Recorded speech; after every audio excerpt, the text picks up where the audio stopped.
मालेगांव शहर के मौजूदा एमएलए जो मैं अव्वल दिन से बोल रहा था कि मालेगांव के मसाइल पर कोई सवाल असेंबली में नहीं लगाएंगे। वो सिर्फ पीछा छुड़ाने के लिए 2-5 मिनट बोलेंगे और पीछा छुड़ाएंगे। मगर पीछा भी ऐसा छुड़ाया गया कि मालेगांव शहर को ही शक के घेरे में डाल दिया गया। मालेगांव शहर में जब से एसआईटी आई है लोग परेशान हैं।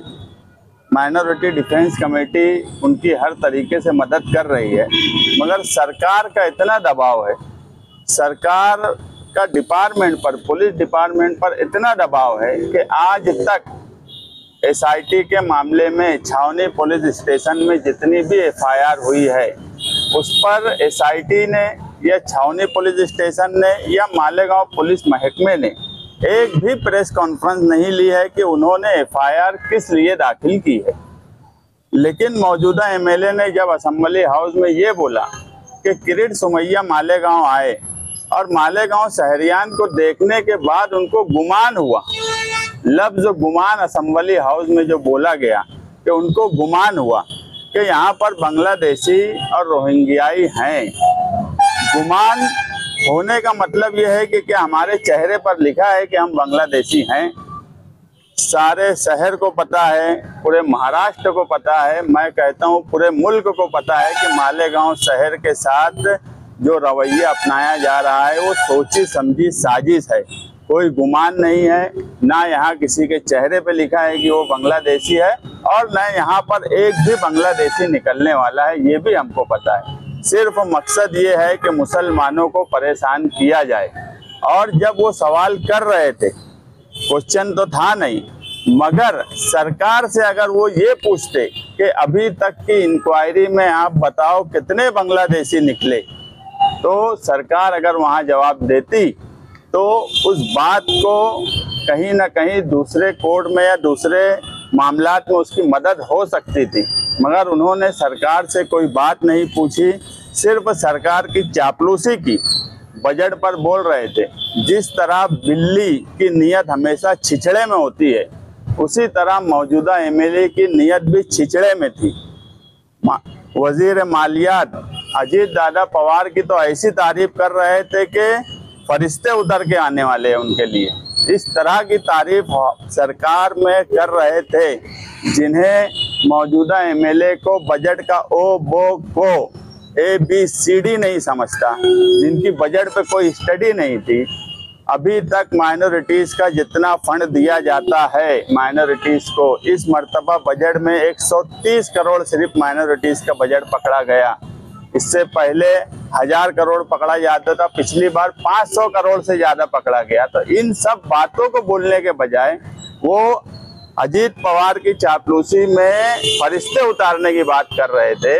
मैं जो बोला कि सिर्फ नियत ठेकेदारी करने की लालच में छिछड़े में रहती है, इसलिए उनका जितना भी असेंबली में बोलने वाली बात थी वो सारी की सारी बातें सरकार की चापलूसी के अलावा कुछ नहीं थी। मालेगांव शहरियान के लिए कोई नुमाइंदगी होती तो सवाल लगाया जाता। जिस तरह प्याज पर सवाल लगाया गया उस तरह एसआईटी के मामले में मौजूदा एमएलए ने सवाल क्यों नहीं लगाया, ये शहरियान को सोचने का सवाल है। सिर्फ आम जबान में, उनकी ही जबान में आंख छुड़ा लेना, जिसको वो बोलते हैं कि आंख छुड़ा लेना, उन्होंने आंख छुड़ाने के अलावा कोई नुमाइंदगी नहीं की। बुनकरों के ताल्लुक से उनके पास कोई मालूमात नहीं, बुनकरों की नुमाइंदगी का सिर्फ भरम भरते हैं। एक केस MERC में महावितरण ने केस नंबर 217/2024 में दाखिल किया। उसमें उन्होंने बिजली का दाम बढ़ाने की बात बोली। 28 फरवरी 2025 को नासिक में उस पर हेयरिंग हुई और किसी भी पावर महावितरण की हेयरिंग पर जो रिप्रेजेंटेटिव होते हैं वो या तो MP होंगी पब्लिक की तरफ से, या MLA होगा या MLC होगा। हमें तो MLC से कोई लेना देना नहीं, मगर ना मौजूदा MP 28 फरवरी 2025 को बुनकरों के लिए नासिक में हाजिर थी, ना मौजूदा MLA जो बुनकरों की नुमाइंदगी का हर वक्त भरम भरते हैं वो भी हाजिर नहीं थे। ना ही उन्होंने ये सवाल वहाँ पूछा कि बजट में जो सब्सिडी इससे पहले दी गई रईस शेख के स्टडी ग्रुप बनाने के बाद, तो वो सहूलत आज कायम है कि नहीं है। अगर बजट पर बोल रहे थे तो बजट बुक पढ़ना चाहिए था, उसके जो डाटा थे डाटा के साथ बात रखना चाहिए थी, मगर उन्होंने ना कोई डाटा रखा ना उस पर बात की। स्टडी ग्रुप जो बना था, अगर वो स्टडी ग्रुप की भी स्टडी कर लिए होते तो कम से कम वहाँ पर ये बात बोले होते कि स्टडी ग्रुप में उस वक्त चंद्रकांत दादा पाटिल ने जो सहूलत दी थी 1 रुपये की और 75 पैसे की, इसके अलावा भी स्टडी ग्रुप ने कई डिमांड की थी। उन डिमांड पर अगर वो कोई बात बोलते बुनकरों के लिए, तो मैं मानता कि वो बुनकरों की स्टडी करके बात कर रहे हैं। इससे पहले दिल्ली गए, टेक्सटाइल पार्क की बात असेंबली में या महाराष्ट्र के शासन में महाराष्ट्र सरकार को बोलने की बात ही बेवकूफ़ी वाली बात है। टेक्सटाइल पार्क का सवाल दिल्ली सरकार से है। टेक्सटाइल पार्क एक अमरावती में ना, अमरावती में एक टेक्सटाइल पार्क बनने की बात है, आज तक वो पूरा नहीं हुआ।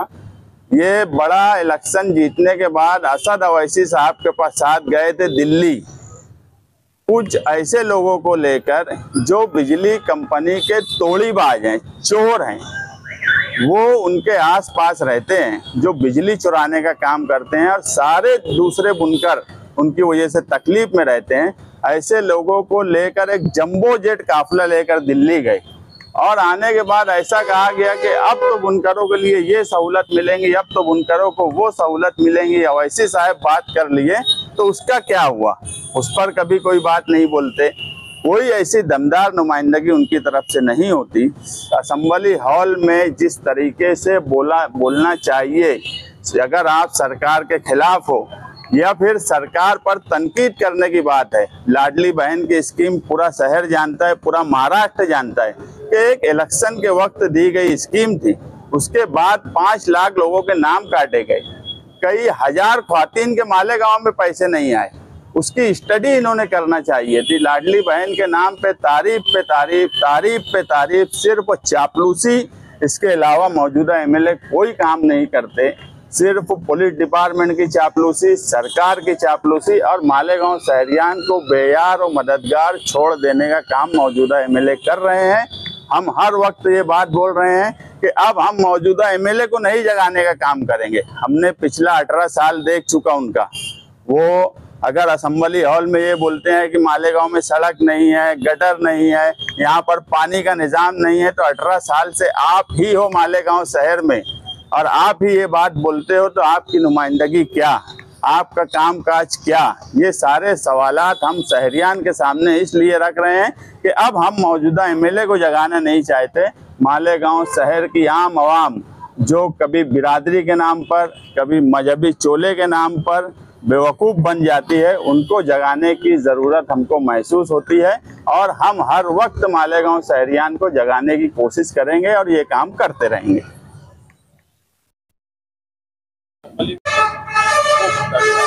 अब उसमें तो ऐसा है कि मौजूदा एमएलए बोल रहे हैं कि मेरे पास नहीं आया, दूसरे जो 162 रोड से आसिफ भाई आ रहे वो बोल रहे मेरे पास नहीं आया, तीसरे तो हम थे 3 नंबर पे, हमारे पास भी नहीं आया, तो फिर आया किसके पास?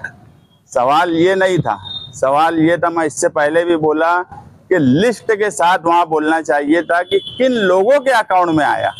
जो 11 लोगों के अकाउंट में पैसा आया उनके नाम लेना चाहिए था, वो मुस्लिम लोग नहीं थे और उस पर छावनी में एफआईआर हुई। वो एफआईआर लेकर वहाँ अगर वो बात रखते कि इन 11 लोगों के अकाउंट में पैसा आया है, इनकी चौकसी करो, जो बात किरीट सोमैया बोल रहा है, जो बात नीतीश राणे बोल रहा है, वही बात ये भी असेंबली में बोल रहे हैं। इनकी बात में और उनकी बात में कोई फर्क नहीं है। फर्क मैं जब मानता जब छावनी की एफआईआर लेकर वो असेंबली में बोलते कि ये 11 लोगों की चौकसी करो जिनके अकाउंट में पैसा आया है, उसमें एक भी मुस्लिम नहीं है, तो फिर ये और जिहाद कैसे हुआ? इसको बोला जाता है स्टडी करके कोई बात करना। मैं पहले ही बोला, ना उनको मराठी आती है, ना उनको अंग्रेजी आती है, उनको ना बजट समझता है, उनको ना एफआईआर समझती है। 120 भी कलम को हर वक्त बोलते हैं कि देशद्रोही कलम है। 120 भी बच्चा मालेगांव का बोलेगा कि वो प्लानिंग की दफा है, हर वक्त देशद्रोही की कलम, देशद्रोही की। तो वो बताना क्या चाहते हैं कि मालेगांव शहर में देशद्रोही है? अगर इस तरह की बात एमएलए जैसा आदमी बोलेगा तो डिपार्टमेंट और सरकार में बैठे हुए लोग हंसेंगे कि जिस आदमी को कलम की डिफिनेशन नहीं समझती वो आदमी मालेगांव शहर की नुमाइंदगी कर रहा है।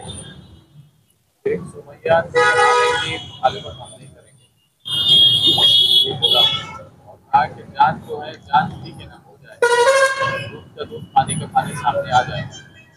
मुझे बताओ कि हिंदुस्तान में कौन सी एजेंसी पर हम भरोसा कर सकते हैं? मैं मानता हूँ किसी एजेंसी पर भरोसा नहीं किया जा सकता। अगर कुछ भरोसा किया जा सकता है तो सिर्फ और सिर्फ न्यायालय पे, कोर्ट पर ही हम भरोसा कर सकते हैं। एजेंसी पे तो हमको कतई भरोसा नहीं है। हमने दिल्ली फसाद में उमर खालिद को भी देखा है। बहुत से ऐसे लोग हैं जो लोग एनआरसी के वक्त अपनी अपनी तहरीकें चला रहे थे, आज सबकी जबान एजेंसियों ने बंद की है। एजेंसियां सरकार के दबाव में काम करती हैं, इसलिए हमको एजेंसी पे कतई भरोसा नहीं है। और ये जो बोलते हैं कि एटीएस को आने दो, एनआईए को आने दो, ये सरकार की जुबान बोलते हैं। जो सरकार चाहती है वो बोलते हैं। ये कभी मुखालफत इसलिए नहीं करते कि इनका खुद का तालमेल है, सरकार में बैठे हुए लोगों के साथ इनका तालमेल है। बिल्ली की नियत छिछड़े में है। सिर्फ 2, 5, 10 करोड़ ठेकेदारी और कमीशन खोरी के लिए मुझे मिल जाए, इसके अलावा उनकी कोई नियत नहीं रहती। नहीं तो मुझे आज हिंदुस्तान में बताओ, अगर अबू आसिम आजमी साहब सस्पेंड नहीं होते तो मालेगांव का एसआईटी का सवाल आज क्वेश्चन लगा होता और जिसपे सरकार को बात बोलना पड़ती। मगर अफसोस हमारे लिए ये हो गया कि इस बजट अजलास में उन्हें बगैर कानून और कानून का गलत इस्तेमाल करके सस्पेंड किया गया। तो मैं यही बात बोलता हूं कि मौजूदा एमएलए सरकार में बैठे हुए लोग हो, किरीट सोमैया हो, नितेश राणे हो, इनकी हर वक्त तारीफ ही करेंगे। ये जो बात बोलेंगे वही बात बोलेंगे।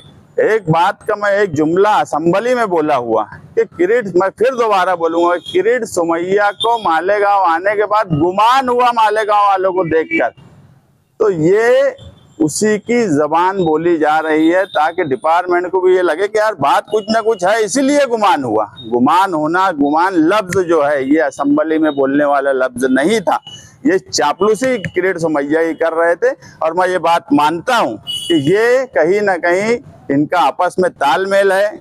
इनको बजट और कुछ न कुछ की कोशिश में कमीशन खोरी और ठेकेदारी के लिए ये उनकी चापलूसी हर वक्त करते रहे और आगे भी करते रहेंगे। और कल बांग्लादेश और रोहिंग्या मुसलमानों का पुतला भी जलाया। उन्होंने कहा कि 1000 बोगस अर्जी पाई गए, इन सब की जांच और चालू है, इनको सबको बाहर भेजा है। मैं यही बात बोला कि अगर मौजूदा एमएलए असेंबली में ये पूछ लेते कि कितने लोग बांग्लादेशी और इसमें मिले, उनकी लिस्ट आप सरकार बताए, या डिपार्टमेंट क्वेश्चन लगाते तो उनको बताना पड़ता, तो ये सवाल नहीं होता। किरीट सोमैया एक नैरेटिव मालेगांव के नाम पे सेट कर रहे हैं। सिर्फ उनका मकसद है कि मालेगांव में बांग्लादेशी का एक हवा खड़ा कर दिया जाए और उस नाम से दूसरी तरफ वो फायदा उठाएं, इसके अलावा कोई मकसद नहीं है। मैं कल भी एक बात बोला था कि जो लोग नहीं मिल रहे हैं यहाँ पर, अभी कुछ लोग को मैं बुलाया जिन्होंने अर्जी दी हुई थी, उनको ना फोन आया है ना नोटिस आई है, उनको माइनॉरिटी डिफेंस कमेटी खुद ले जाकर एसआईटी में उनकी इंक्वायरी करवा देंगी कुछ लोगों के। और मैं अभी मीडिया के सामने भी जो लोग 2 जनवरी 2023 से जनवरी 2025 तक तहसील ऑफिस से जिन्होंने एप्लीकेशन दे के अपना बर्थ सर्टिफिकेट बनाया है, अगर उनको फ़ोन या किसी तरीके से एड्रेस की कोई मिस्टेक से या इधर उधर घर शिफ्ट होने से या फ़ोन नंबर तब्दील होने से कांटेक्ट नहीं हो पा रहा है, तो माइनॉरिटी डिफेंस कमेटी के जिम्मेदारों से आकर मिले और नाम बताएं, हम उनको ले जाकर वहाँ पर पेपर वगैरह उनका जमा करवा देंगे। हमको कल भी भरोसा था, आज भी भरोसा है कि एक भी बांग्लादेशी नहीं है, मगर कुछ लोग के एड्रेस और नाम नहीं मिलने से ये कोताही डिपार्टमेंट की है। मगर किरीट सोमैया शहरियान पर थोप कर जा रहे हैं कि जो नहीं मिल रहे हैं उनको लेकर जाओ, उनके बाप का राज है क्या? हर आदमी के पास पेपर है, हर आदमी के पास कागज है। मामूली मिस्टेक से सिर्फ ये मसला आ रहा है और जो लोग नहीं मिल रहे हैं हम कोशिश करेंगे उनको जल्द से जल्द एसआईटी ऑफिस में उनकी इंक्वायरी करवा दें। डायमंड कारपेट, हमारे वहाँ गरास रेलवे वाला कारपेट, विलस्पन कंपनी का पायदान, हेटलोन रेगजिन होलसेल रेट में तमाम अशिया हमारे वहाँ दिए जाती है। हमारा पता याद रखे, सकावत होटल के पीछे, आबिद सोडा के बाजू में, हजार खोली, मालेगांव।